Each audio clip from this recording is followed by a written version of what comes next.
नमस्कार दोस्तों, राज्य सेंटर में आप सभी का हार्दिक स्वागत है। आज का टॉपिक है शाहजहां से संबंधित जो महत्वपूर्ण प्रश्न है पूछे इसके भाग के पिछले वाले वीडियो में बताए हुए हैं और उसके आगे कुछ ऐसा टॉपिक जो बचा हुआ था उसके बारे में बताने जा रहा हूं, जो कि शाहजहां से संबंधित सारे महत्वपूर्ण टॉपिक जो कि काफी इंपॉर्टेंट है। और इस वीडियो को अंत तक देखें, लाइक करें, शेयर करें, कमेंट करें और मेरे चैनल को सब्सक्राइब कर लें ताकि सभी नोटिफिकेशन आपको मिलता रहे। तो सबसे पहले हम देखते हैं कि इसके पहले हम देखे हुए हैं कि शाहजहां के जन्म से लेकर के और बचपन का नाम और उनके पिता और माता और पत्नी का नाम, इन सारी के बारे में जानकारी हम इसके पीछे वाले वीडियो यानी कि भाग 1 में बता चुके हैं। लेकिन कुछ बचे हुए भाग को आप इस भाग में जानते हैं। तो सबसे पहले हम जानते हैं कि महत्वपूर्ण निर्माण तथा कुछ बदलाव किस प्रकार से हुए थे। शाहजहां ने अपने शासन काल में कुछ निर्माण किए हुए थे और कुछ का बदलाव किए हुए थे, और इन सभी का बदलाव और परिवर्तन किस प्रकार से हुआ था इसके बारे में हम बताने जा रहा हूं। तो देखिए, सबसे पहले हम देखते हैं कि इसका इम्पोर्टेंट पॉइंट है जो कि महत्वपूर्ण निर्माण यानी कि स्थापत्य कला का निर्माण का स्वर्ण युग कहा जाता है। यानी कि सबसे पहले शाहजहां ने स्थापत्य कला का निर्माण किया जिसे स्वर्ण युग कहा जाता है। यानी कि प्रश्न पूछता है कि स्वर्ण युग किसे कहते हैं, तो सही इसका उत्तर हो जाएगा स्थापत्य कला को स्वर्ण युग कहा जाता है, जो कि यह शाहजहां द्वारा इसका निर्माण कराया गया था। स्थापत्य कला का निर्माण किसके द्वारा कराया गया था? शाहजहां के द्वारा कराया गया था। उसके बाद हम देखते हैं कि दिल्ली के लाल किला का निर्माण यह भी शाहजहां के द्वारा ही करवाया गया था। प्रश्न पूछता है कि दिल्ली के लाल किले का निर्माण किसके द्वारा कराया गया था? इसका शाहजहां के द्वारा कराया गया था। किसके द्वारा? शाहजहां के द्वारा, क्योंकि शाहजहां ने कुछ निर्माण भी किए थे और कुछ बदलाव भी किए थे। ठीक है, तो सबसे पहले हम देखते हैं कि शाहजहां ने स्थापत्य कला के निर्माण किया हुआ था, जो कि स्थापत्य कला का निर्माण जो हुआ था यह शाहजहां के शासनकाल में हुआ था। तो शाहजहां के राज्याभिषेक आप जानते हैं कि 1628 में हुआ था, और उसके बाद जब वे सत्ता को कायम किया, सत्ता पर बैठने के बाद में इन्होंने अनेक प्रकार के परिवर्तन करना शुरू कर दिया, कुछ बदलाव किए और कुछ नए निर्माण भी किए।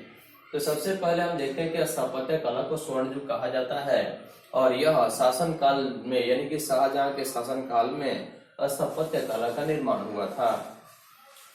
दिल्ली के लाल किले का निर्माण शाहजहां के द्वारा ही किया गया था। दिल्ली के लाल किला का निर्माण किसके द्वारा कराया गया था? शाहजहां के द्वारा कराया गया था।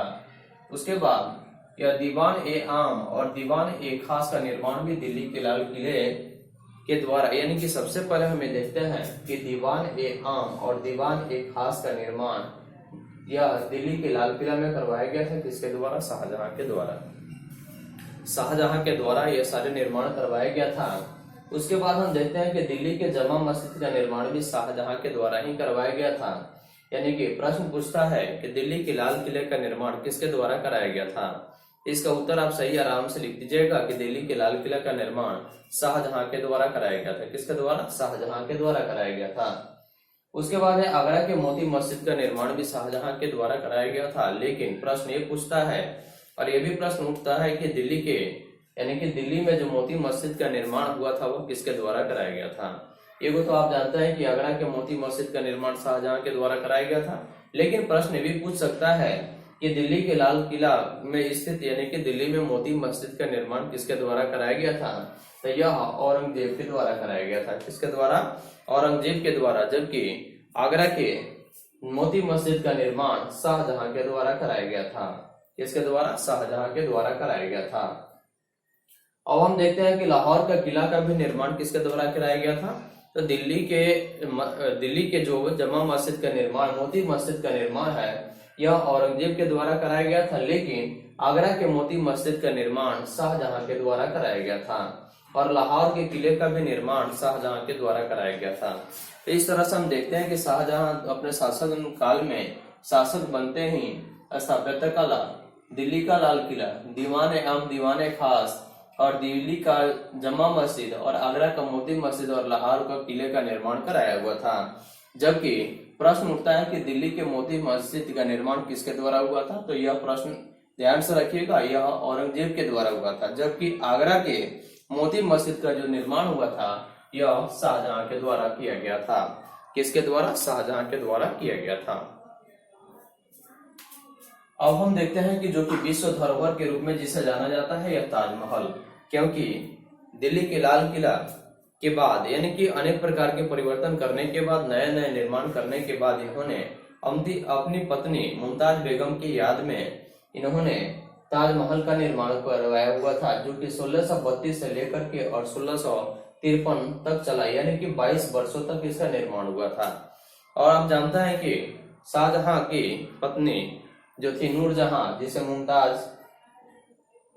मुमताज महल जो थी, यह मुमताज महल की जो मृत्यु हुई थी, आप जानते हैं कि 14वें पुत्र के जन्म के समय प्रसव पीड़ा के दौरान 1631 में मृत्यु हो गई, और इसकी याद में 1632 से यह आगरा के ताजमहल का निर्माण शुरू हो गया।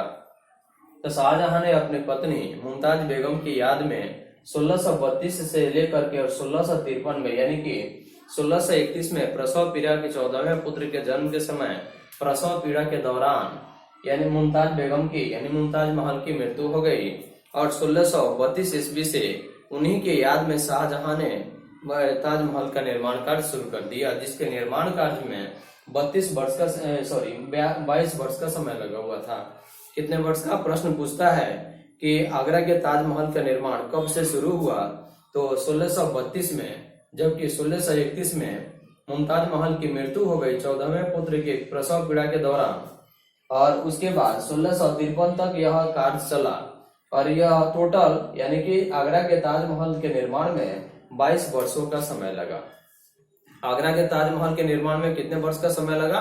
22 वर्ष का समय लगा। अब हम देखते हैं कि इसकी रूपरेखा किसने तैयार किया हुआ था। आगरा के ताजमहल का जो रूपरेखा, जो ढांचा है, जो नक्शा है, वह किसने तैयार किया हुआ था? तो यह जो तैयार किया हुआ था, वह तैयार करने वाले जो व्यक्ति थे वह उस्ताद ईसा थे। कौन थे? उस्ताद ईसा। प्रश्न पूछता है कि आगरा के ताजमहल के निर्माण की रूपरेखा किसने तैयार की, तो यह उस्ताद ईसा। कौन? उस्ताद ईसा। और इसके वास्तुकार जो थे वह कौन थे, तो यह अहमद लाहौरी थे। वास्तुकार यानी कि काम करने वाले जो थे, इसको बनाने वाले जो व्यक्ति थे वह अहमद लाहौरी थे, जबकि रूपरेखा यानी कि ढांचा तैयार करने वाले, नक्शा को बनाने वाले जो व्यक्ति थे वह उस्ताद ईसा थे। और यह किस पत्थर से बना है, तो इसमें यानी कि आगरा के जो ताजमहल बना हुआ है, या आगरा के ताजमहल में सफेद संगमरमर का सिर्फ लगा हुआ है, यानी कि जो संगमरमर से बना हुआ है आगरा के ताजमहल, उसमें सिर्फ सफेद संगमरमर लगा हुआ है। और इससे आगरा के ताजमहल के निर्माण में किस किस शैली का निर्माण यानी कि सहयोग हुआ है, तो सबसे पहले हम देखते हैं कि हिंदू शैली, ईरानी शैली और मध्य एशिया की शैली। यानी कि सबसे पहले हिंदू शैली की रूपरेखा ली गई है शैली, उसके बाद ईरानी और मध्य एशिया, यानी कि तीनों के मिलने से तीनों के शैली, हिंदू, ईरानी और मध्य एशिया, यह तीनों के शैली मिला करके ताजमहल का निर्माण कराया गया है। और यह विश्व धरोहर विरासत के रूप में जैसे अगर कहा जाता है, तो यह सारे विश्व में प्रचलित है आगरा के ताजमहल, जिसका निर्माण शाहजहां ने अपनी पत्नी मुमताज बेगम की याद में 1632 से शुरू करके और 1653 तक काम कराया, जो कोई बनाने में 22 वर्ष का समय लगा। कितने वर्ष का समय लगा? 22 वर्ष का समय लगा। उसके बाद हम देखते हैं कि इसकी रूपरेखा किसने तैयार की, तो रूपरेखा आगरा के ताजमहल की जो रूपरेखा तैयार की वह उस्ताद ईसा ने, जबकि वास्तुकार जो थे वे अहमद लाहौरी थे। कौन थे? अहमद लाहौरी थे।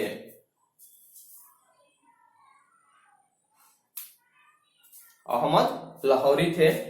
अब यह प्रश्न पूछता है कि आगरा के ताजमहल के निर्माण में किस पत्थर का उपयोग किया गया है, तो यह सफेद संगमरमर का उपयोग किया गया है। किसका? सफेद संगमरमर का।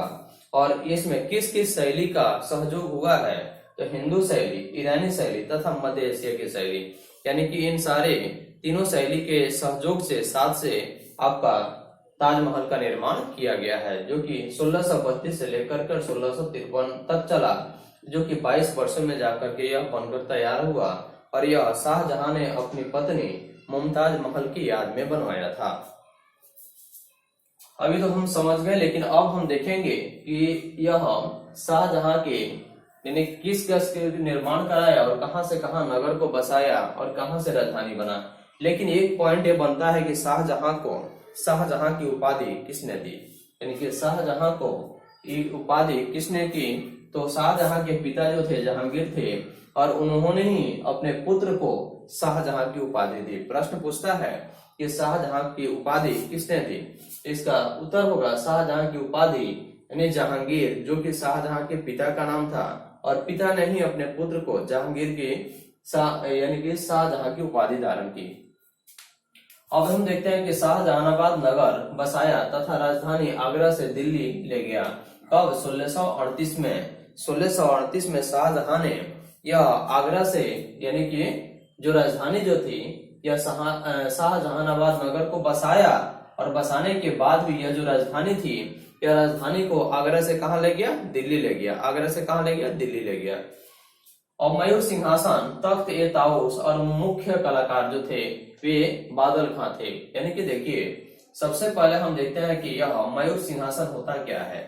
तो मयूर सिंहासन जो कि पूरे के पूरी सोना से गढ़ा हुआ था और उसमें किसी दूसरे धातु का प्रयोग नहीं किया गया था, उसी को मयूर सिंहासन के नाम से जानते हैं। यानी कि यह कौन था? मयूर सिंहासन, जो कि तख्त ए ताउस के द्वारा इसका बनाया गया था, और इसे तख्त ए ताउस के नाम से भी जाना जाता है। किसको? मयूर सिंहासन को। और इसके मुख्य कलाकार जो थे वे बेबादल खां थे। कौन थे? बेबादल खां थे।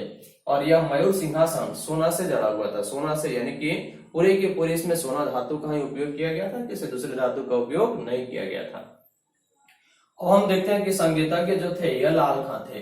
यानी जो संगीतज्ञ, सांस्कृतिक कार्यक्रम करने वाले जो व्यक्ति थे वे कौन थे? शाहजहां के शासन काल में यानी कि शाहजहां के शासन काल में यह संगीतज्ञ जो थे वे लाल खां थे, जिनको गुण समंदर की उपाधि शाहजहां ने दी थी। प्रश्न पूछता है कि संगीतज्ञ यानी कि आपका शाहजहां के शासन काल में संगीतज्ञ कौन थे? तो इसका उत्तर लाल खां होगा। कौन? लाल खां, जिसको गुण समंदर की उपाधि शाहजहां ने दी थी।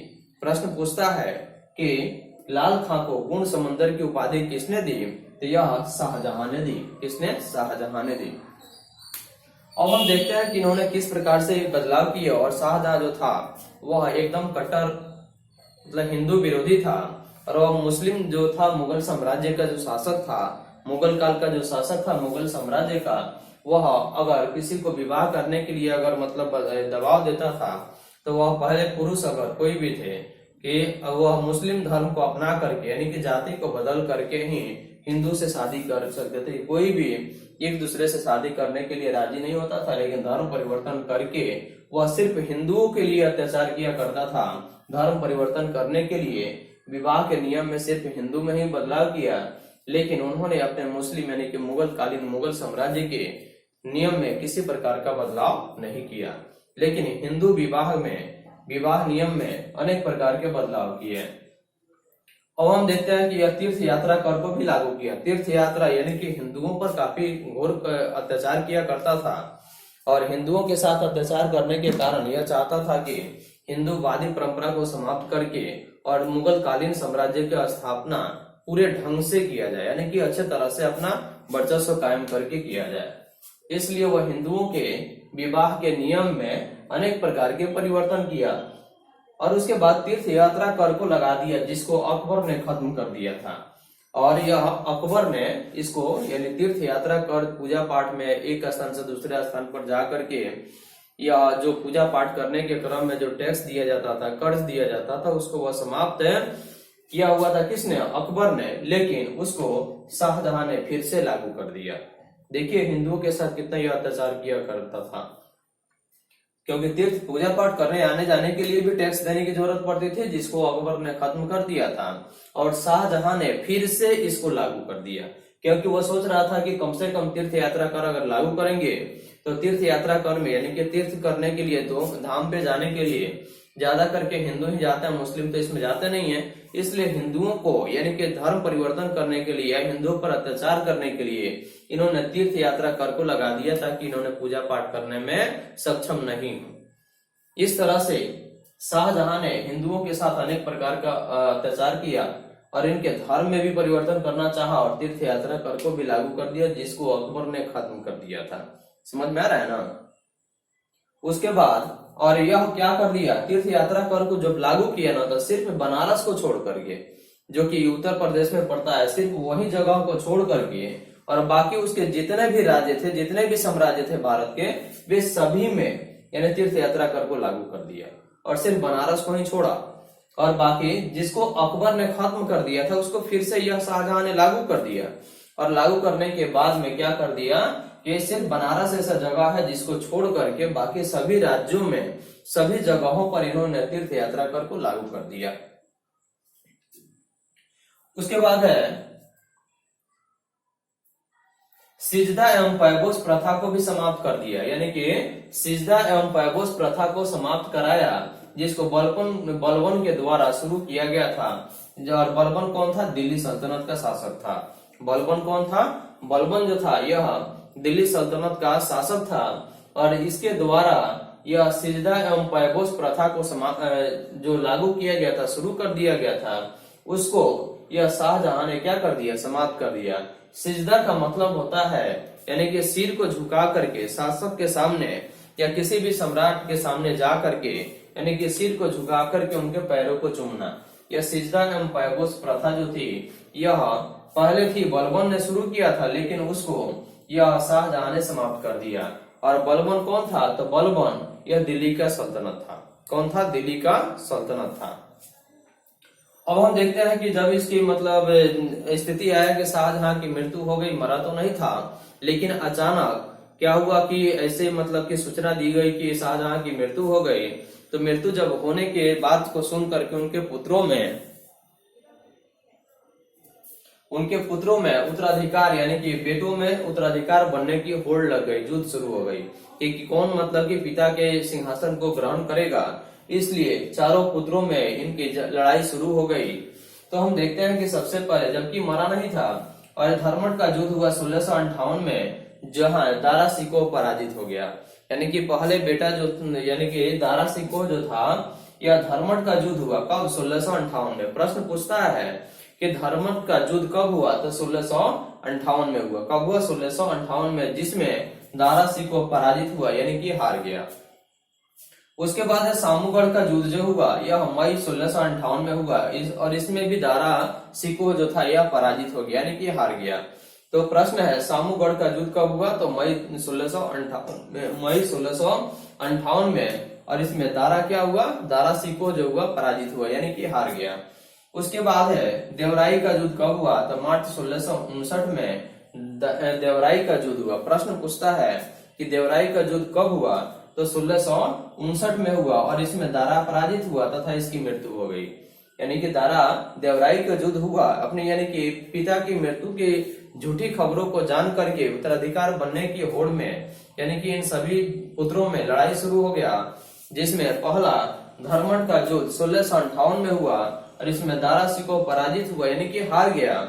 उसके बाद सामूगढ़ का युद्ध 1658 में यानी कि मई 1658 में हुआ और ये भी यहाँ क्या हुआ? दारा शिकोह हार गया। और देवराई का युद्ध यह 59 में हुआ, मार्च 1659 में हुआ, वहां भी दारा पराजित हुआ तथा वहां इसको क्या हो गई? मृत्यु हो गई। उसके बाद औरंगजेब शाहजहां को कैद कर लिया, यानी कि उन्होंने देखा कि अभी तो मतलब दारा शिकोह तो मर गया, उसकी मृत्यु हो गई, लेकिन यह औरंगजेब ने सोचा कि जब तक पिता की हम कैद नहीं करेंगे तब तक हम लोगों में यानी कि भाइयों में शासक बनने में होड़ लगी रहेगी और युद्ध चलता रहेगा। इसलिए उन्होंने क्या कर दिया? अपने पिता को ही कैद कर दिया।